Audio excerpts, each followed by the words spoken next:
It's Shay, and we're going to go ahead and start with our next project in Photoshop. This project is going to be dealing with using Photoshop to composite photos, or I guess you could call it create photo collages. But you're basically going to be taking at least two photos and combining them into one photo. And that's something that Photoshop is extremely good for and used for pretty often. So that's what this project is going to be. And this is a project where if you've got some personal photos that you want to combine, you can do that. Or you can go to some of those sites I had you look up earlier where you can download copyright free images. I grabbed a couple photos from a site called unsplash.com. They are available for use copyright free.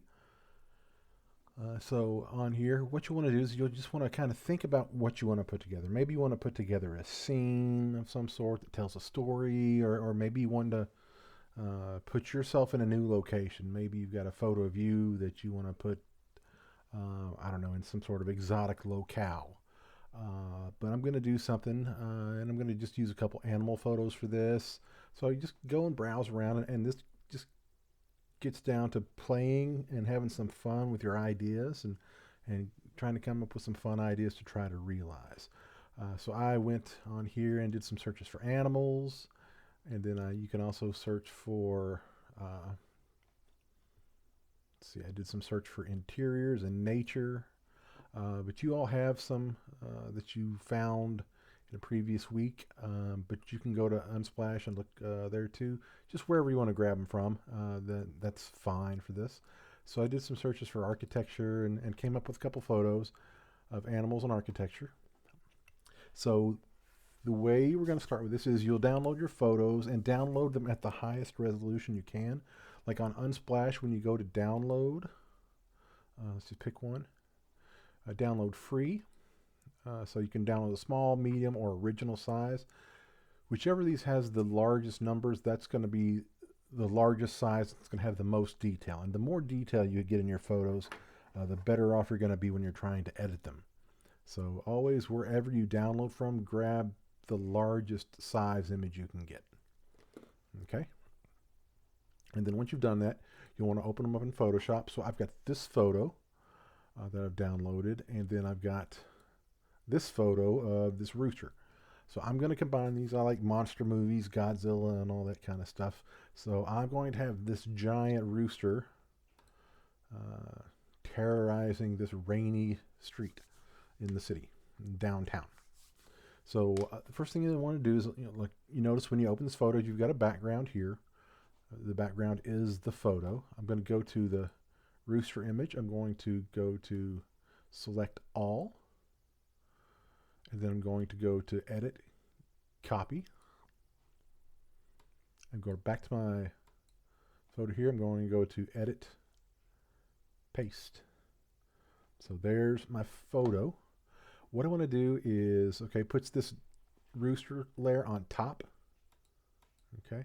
I want to be able to see through this and kind of get an idea of size and position. So I'm going to go ahead and turn the opacity down some on layer one, just so I can kind of see through.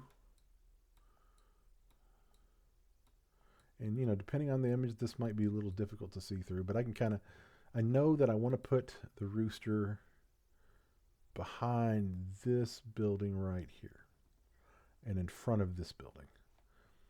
Okay.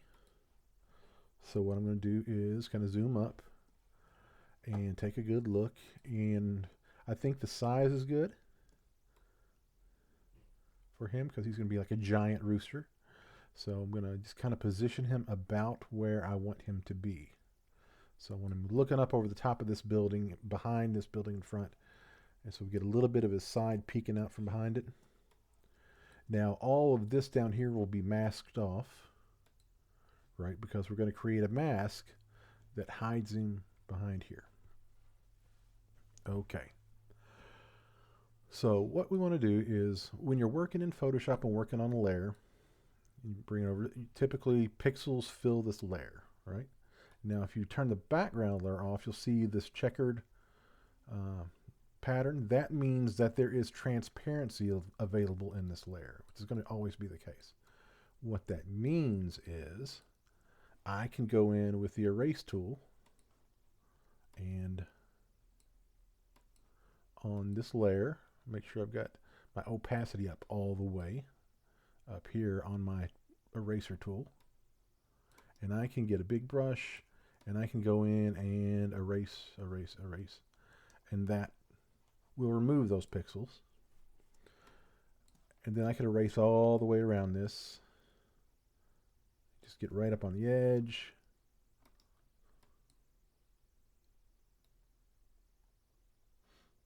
Okay, and erase that out. And that's great, and that's, you know, a way to do it. But if you screw something up and erase too much and move on too far, you can't go back. You can't correct anything.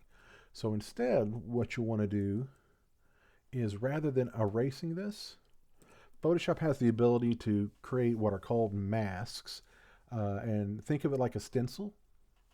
So you can stencil out areas to hide and stencil areas to be shown. So what you do is, on your layer here, with the layer you want to cut something out from, you can go to Layer and click down at the bottom of that palette, and it will create a layer mask. You see this chain, this means this layer mask is connected to the photo. Okay? Now it's white and nothing is hidden. So that means that I need to add color to this to hide anything. So the way this works, think of it like this. When you create this layer mask, if you look up here as I click, I want to paint out a mask, so I need to have this mask selected. And then I'm going to get my brush tool and I'm going to select black for the foreground color. Okay, and if it's not the foreground color, let's say you have white in the foreground, then you can click this double-sided arrow and get black. Or let's say you've got another color, all you've got to do is click here and get black. Okay. Then what I can do is I can go in, and this can take a long time if you want to get a really good clean edge. And you know, it's worth it. And this is a situation where if you have a drawing tablet, this goes a lot quicker. But you can, basically, you're painting black on this mask to create transparency. Okay. So what you can see is, if I look in my window channel palette, it's over here. See, this is layer mask 1. That's this. If I turn the eyeball on here, I can see it in red. If I turn everything else off, this is what I'm painting in this layer. Okay, but what I want to do is I want to paint on my transparency here. I just kind of slowly go in and get a really good, as clean a mask as I can. And what happens is you can change the brush.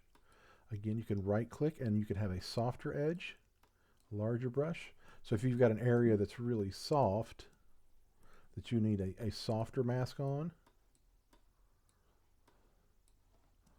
like up here, and you don't want a real hard edge, you can do that and have a softer brush, or you can have a harder brush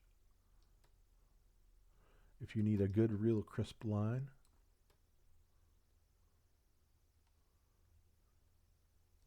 And you can turn this off here and go back to your layer, and you're still painting.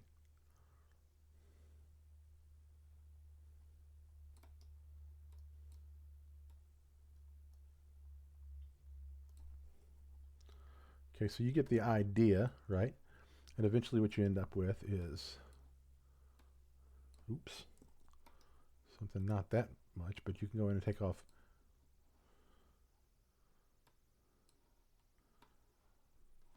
fairly large chunks of this.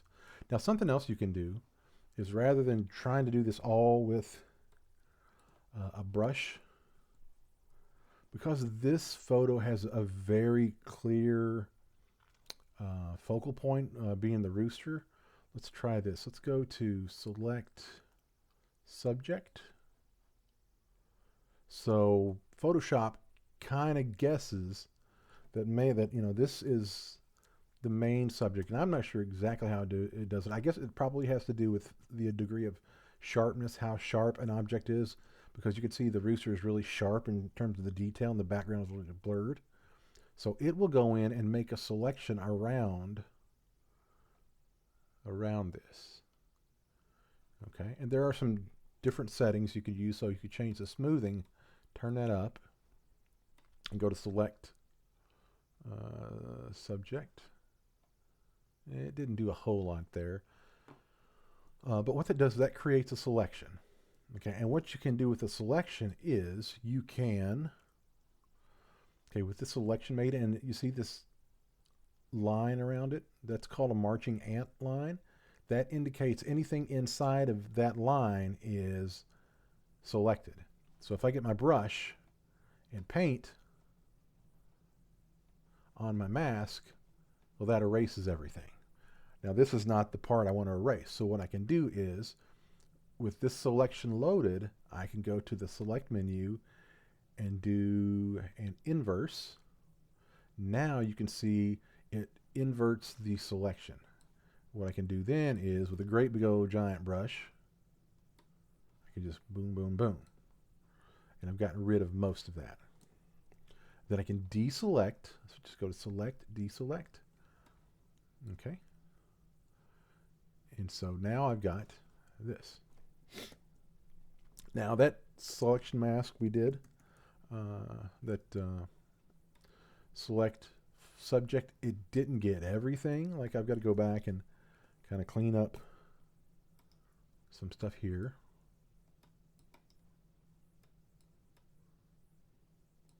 And maybe get a smaller brush and go in here. And again, how much you want to do this, how detailed you need to be on this mask is kind of your call to make. Like, how convincing do you want this to be? It's up to you. All right, so what you end up with there is something like this. I've got a good clean mask. Now what I want to do is, I've masked off all that I want, but all this information is still there. All this background information is still, and you can see it here in your thumbnail. Right. I want to apply this mask so it actually gets rid of everything that's hidden. So I'll click here, make sure that's highlighted. And you click on that layer and drag it to the trash. Apply mask before removing. So what this is going to do, it's asking me if I want to delete all the pixels that I've hidden with a mask, and I do. So now I've got a layer that's just these pixels and nothing else. Okay, and that's important because I'm going to add now another mask. Okay, and I could have left the other on there, but it gets really complicated trying to stack mask on top of mask. But the same idea is, I want to remove more of the rooster. Okay, I want him to appear behind this building, so I need to remove everything that looks like it's in front of this building. Okay, the way I'm going to do that is, I'm going to go with this layer selected. Again, it's just the layer, it has no mask. With it selected, I'm going to do a new mask. You can see it adds that again. It's white. I want to make sure I've got black. And in this case, I'm going to drag this down to a fairly low opacity. And actually, I could probably make that 0, because I really just need to see, at this point, the thing I'm putting in front there. So I'm going to clear it up enough where I can see that building pretty closely. And I'm still working on this layer mask.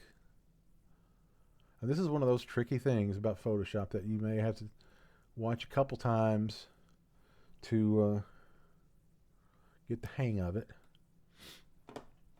Now what I want to do is, I've got a fairly square shape here. It's blurry, but it's fairly square and straight lines. A couple ways I can make this a mask. I'm going to use the polygon lasso tool. And what I know is if I can click and click and click and click and then double click, that'll let me create a selection with very sharp straight edges. Okay, so I'm going to go and click. Now this is fuzzy, so I'm going to try to find the middle of the, or what's as close to the sharp edge of this as possible. So there's a corner there.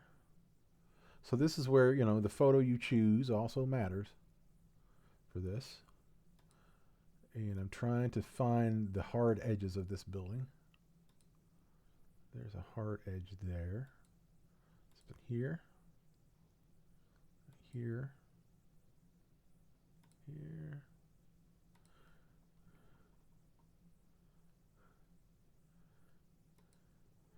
Okay, so I've got this edge pretty close, and then I can just go in and click as far outside of that as I want to. And then maybe, just in case, I'll click here, here, here, and then kind of line that up right there and double click, and it completes that selection. Okay, now I know that this is selected, so I know that it isolates the pixels inside the selection from the pixels on the outside. I can go back and get my brush, get a large brush by right clicking, get my black loaded, and if I turn the opacity back up here on that layer,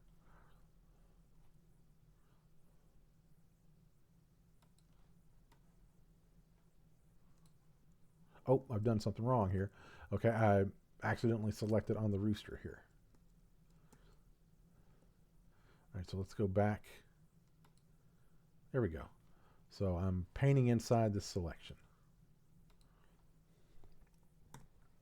All right, so now he looks like he's behind this building.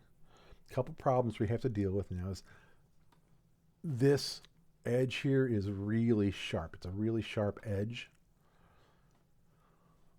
on that mask because we used this lasso tool.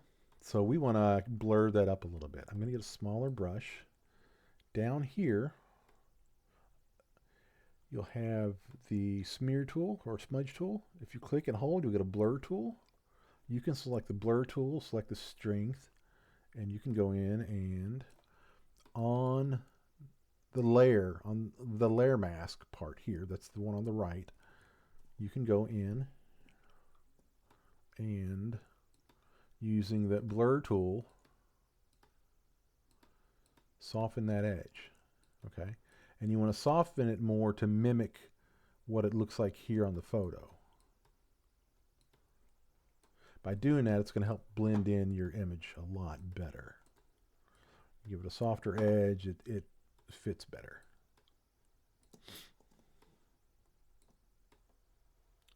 So I can go in and manually blur it like that. I could also go in and see, go to filter, blur, and do Gaussian blur. And you get a little preview of what it's going to do your mask here, of whichever you've got selected. If I crank the radius up, I get a softer edge, and you can see it here. You can zoom out and get a better overview of what it's doing. Okay, so when I really crank this up and blur it out, this really starts to be too much, right? We're not maintaining that edge exactly the way we want it. So I can go in and that, if I zoom out. I didn't get that. Oh. Could you try again? All right, so we can zoom out and see that seems to fit that blur around this building better. Okay, so that's one thing. The first thing we've got to do is blur up this mask a little bit. The next thing I know is, okay, this person here is in focus. They're the main focus of the original photo. So they're the sharpest amount of detail. Everything beyond them is part of the depth of field of the photo. It's where you lose sharpness and you get this fuzziness. So you can see this building is fuzzy. The buildings behind it are even more fuzzy because of the depth of field. The rooster is really sharp and really clear. So we need to make sure that the rooster does not appear so sharp. So I'm going to go back to this layer and click here to make sure I've got the rooster and not the mask selected. Okay, so when you're working with layer mask, just kind of be aware of what you're working on. Make sure you've got the image itself selected if you need to blur it. So we'll select the image, not the mask, and go to Filter, Blur. And you get the preview here, and you can zoom out. There he is, and you can zoom up some. And that'll show you what it looks like, a closer up view. And if preview is selected, it'll apply it to the photo too. Okay, and so you can turn that on and off, toggle it to kind of get an idea. Now, he's still not blurry enough. It's still too sharp to be in that particular space, the depth of field. So I'm going to really crank that up. Okay, so now that's obviously too much. So let's go.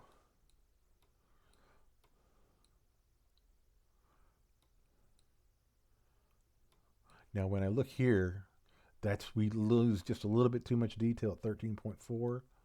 And I want to do is try to keep some of the detail of the head and the eye. That eye is like the most important part. But that's pretty good. He's blurry. So I'm gonna go with that. And hit OK.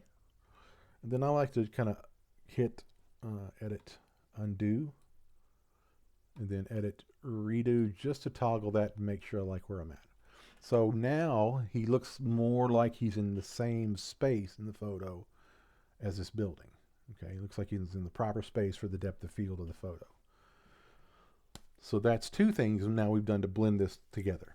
The third thing we want to do is we want to really think about color and hue and saturation of the image. Now, this original image has a lot of blues, a lot of cool colors, a lot of grayish and overcast, where the original rooster photo, he's really saturated and really colorful, right? So what I need to do is I need to make his color fit the photo of this environment better. So again, with the rooster layer selected, I'm going to go to Image, Adjustments, and I'm going to select Hue and Saturation. And you've used hue and saturation some probably for the colorization project. What I want to do is try some of these. So the environment is desaturated, so we want to desaturate the rooster a little bit.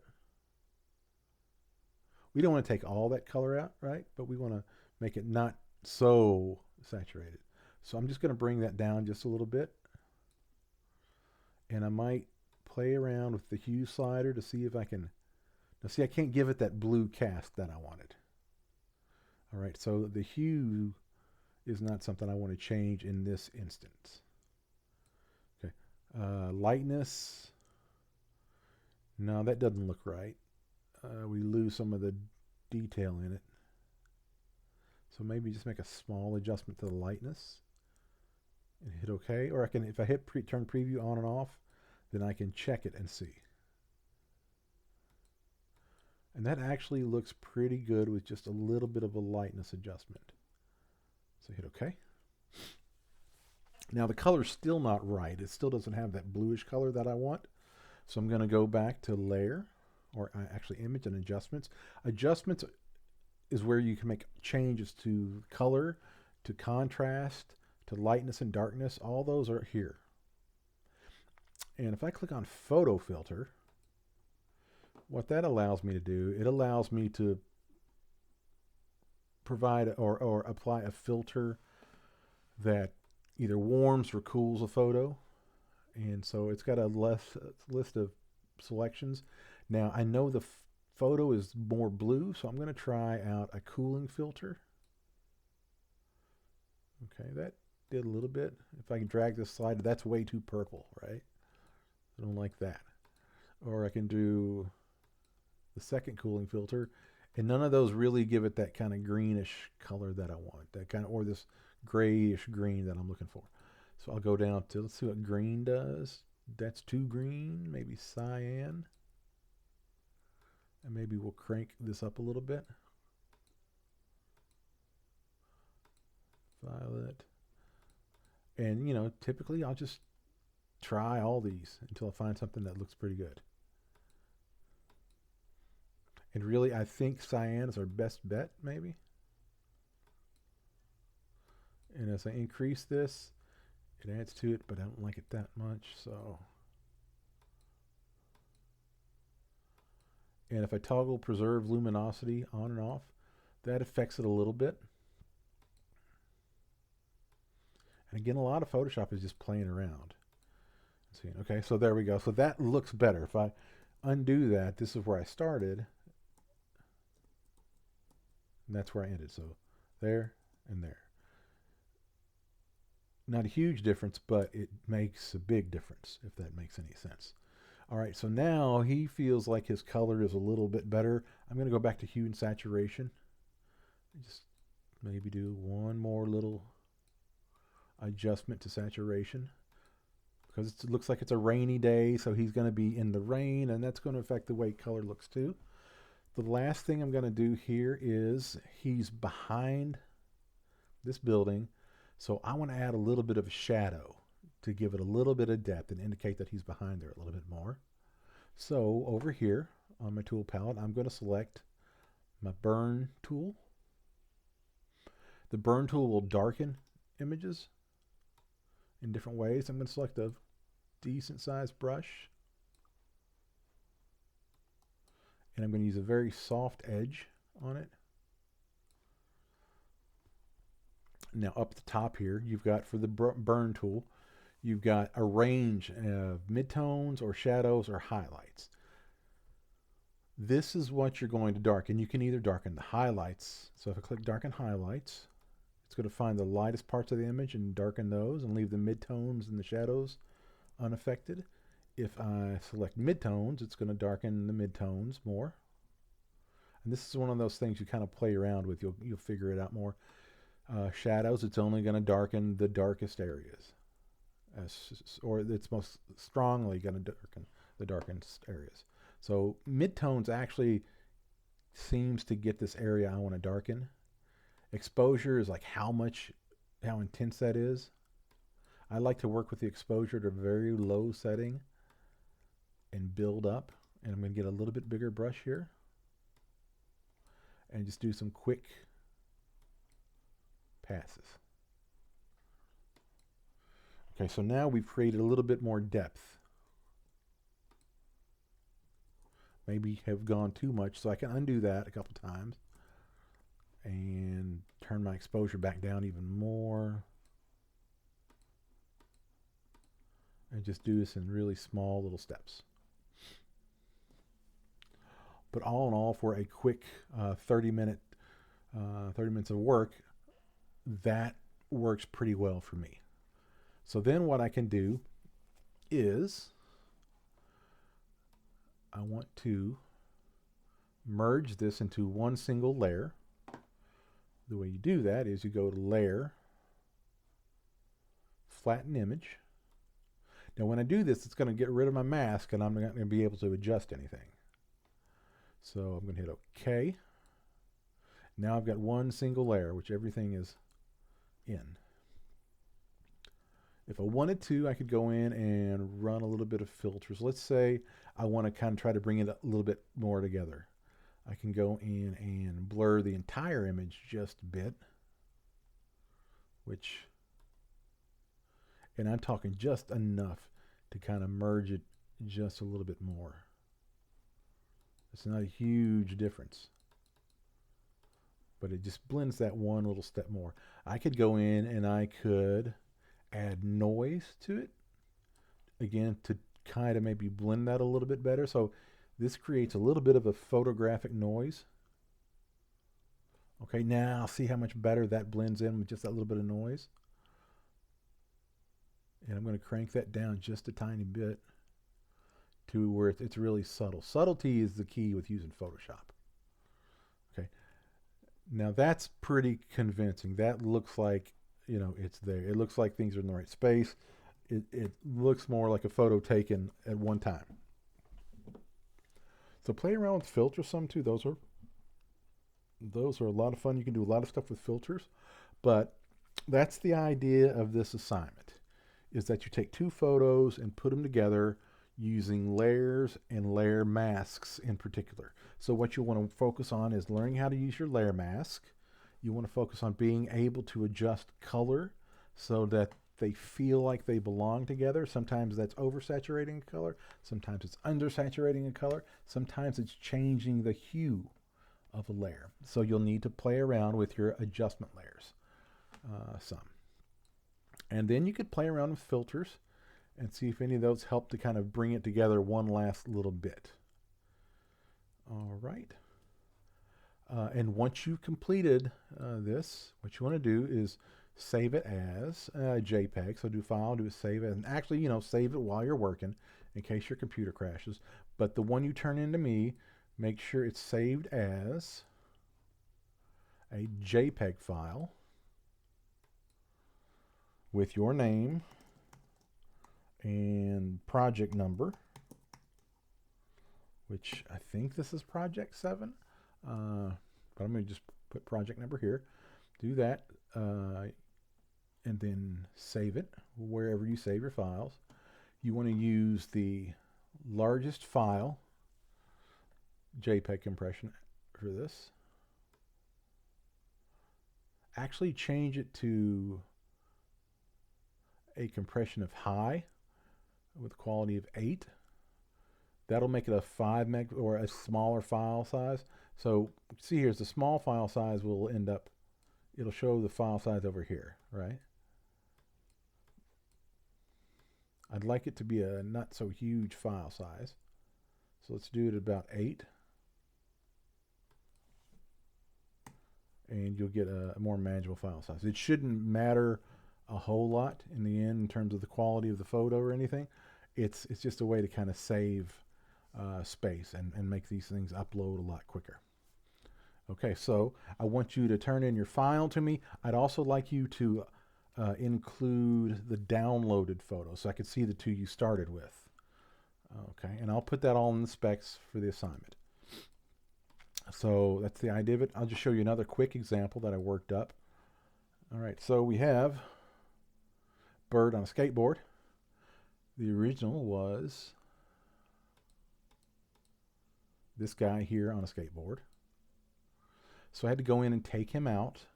And some of the tools you used in the photo restoration project you would use to get rid of him. I would create a second copy of the background. And I picked this because he's in front of this solid garage wall. I'm going to get my stamp tool or clone stamp tool. I'm going to get a good sized brush. I'm going to use the option. See, when I hold the option key down, that circle changes to this little target. And I'm going to go in and see that these things here repeat. I'm going to option click on that. When I option click, I'm assigning the clone start point. And you can see it in the pixel or in the brush icon there. As I move it, it's going to start right here. Okay, so I want to option click here to set this as my beginning, and that lets me go in and kind of align things.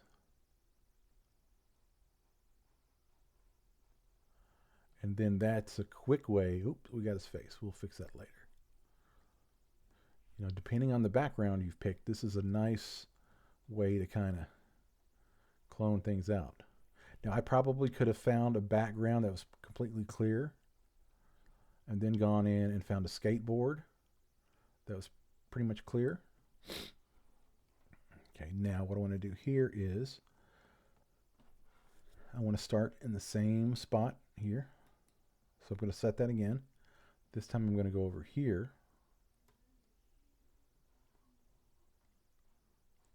And continue. And I got a little too crazy with my brush stroke, but that's okay. I'm going to get a larger one.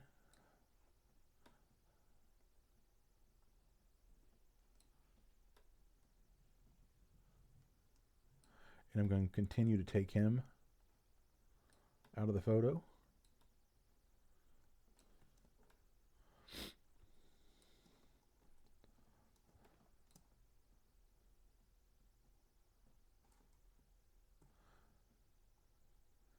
And again, I'm using the preview inside of the brush to align things.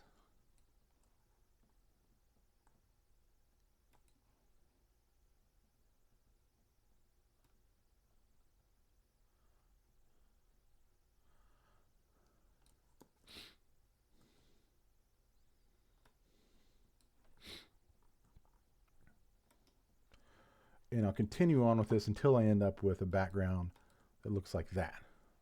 I had to go and do a little bit of extra work on the skateboard. Right, it was a little bit trickier, but I got that fixed. And then I brought my bird in and created my mask for the bird, which looks like that. I cut it out, then pasted him on top. And then he's a little bit oversaturated from the background, so I'll go in and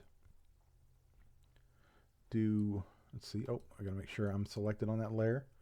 Excuse me, need an adjustment of hue and saturation. And I'll just desaturate him a little bit.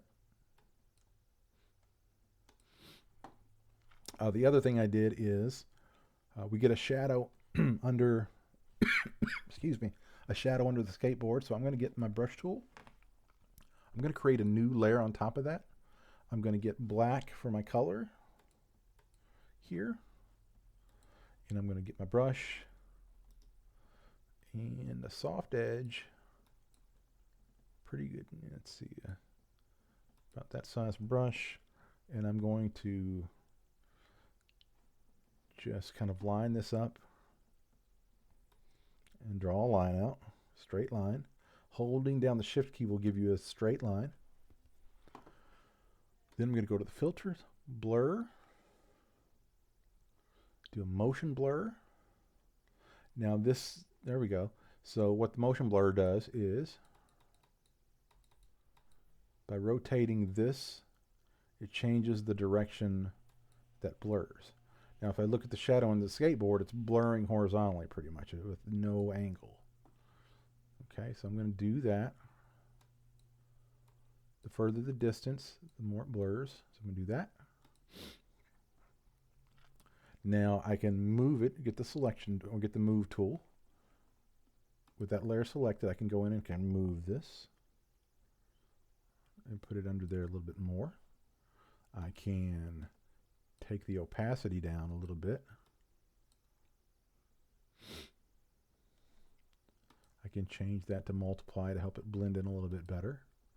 Take the opacity down even more. Again, subtlety is important here. So try to be subtle with the stuff you're doing. Now it's really thick, too thick probably. So what I can do is go to image, let's see.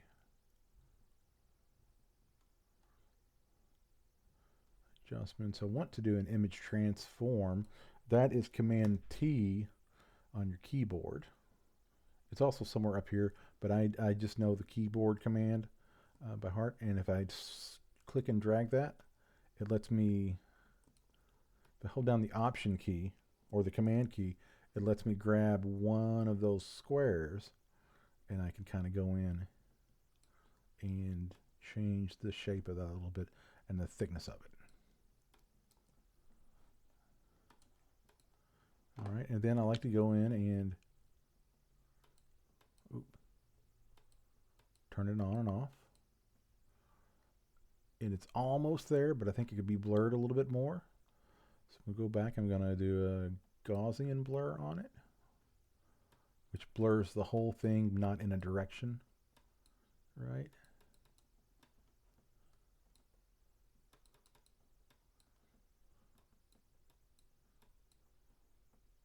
But I've got to make sure that's the layer I've got selected. So do that. Blur, Gaussian blur.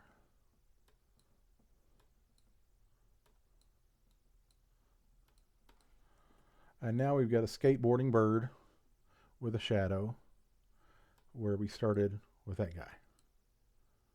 All right. So again, this is a really fun assignment. Gives you a chance to just play and have some fun. And again, these are also the most powerful Photoshop tools. And once you've kind of got a good handle on how to do all this stuff that we've been doing, and this last assignment here, you can, when you really learn those few key tools, you can do anything with Photoshop. Okay, so take some time and be creative and have some fun and push yourself with this assignment. Give me a shout if you have any questions. But I'll put the specs in this week's assignments and everything. And again, you'll have 2 weeks on this one. So you'll have this week, and then next week it'll be continuation. We won't introduce a new project next week. This will be the project for the next 2 weeks of class time. So I want you to spend time really learning how to do this, use these techniques, and get familiar with these tools. All right, y'all. Have a good week. Give me a shout if you have any questions. Thanks.